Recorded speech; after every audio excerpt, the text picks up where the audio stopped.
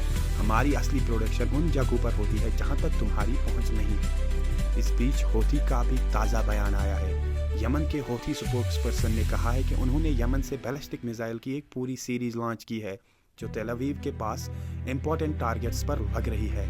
ये हमला ईरान और हिजबुल्लाह के साथ मिलकर किया गया है, यानी कोऑर्डिनेशन साफ दिख रहा है, जो इसराइल के लिए बड़ा हेडेक बन गया है। इस बीच ईरान ने इसराइल और अमेरिका पर अपनी वेव 91 का ऐलान कर दिया है, ऑपरेशन ट्रू प्रॉमिस वेव 91। इसके तहत हैवी मिसाइल अटैक शुरू हो गए हैं, जिनमें मेन टारगेट तेल अवीव और हाइफा के सेंट्रल एरियाज है।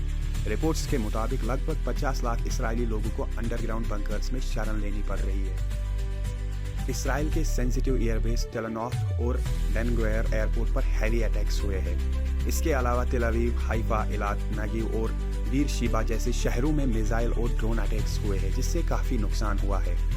कुवैत के अल अहमद, अल जबार और अल अली सलीम बेसिस पर हमला हुआ है। सऊदी अरबिया के अल खरीज बेस और UAE के अल दफारा बेस पर भी अटैक्स हुए हैं। हार्मूज पर ईरान का कंट्रोल सिर्फ इसलिए नहीं है क्योंकि वहाँ उसका पुराना इन्फ्लुएंस है, बल्कि इसलिए भी है क्योंकि गादिर क्लास सबमरीन्स ने पूरे एरिया को एग्रेसर्स के लिए एक किल जोन बना दिया है।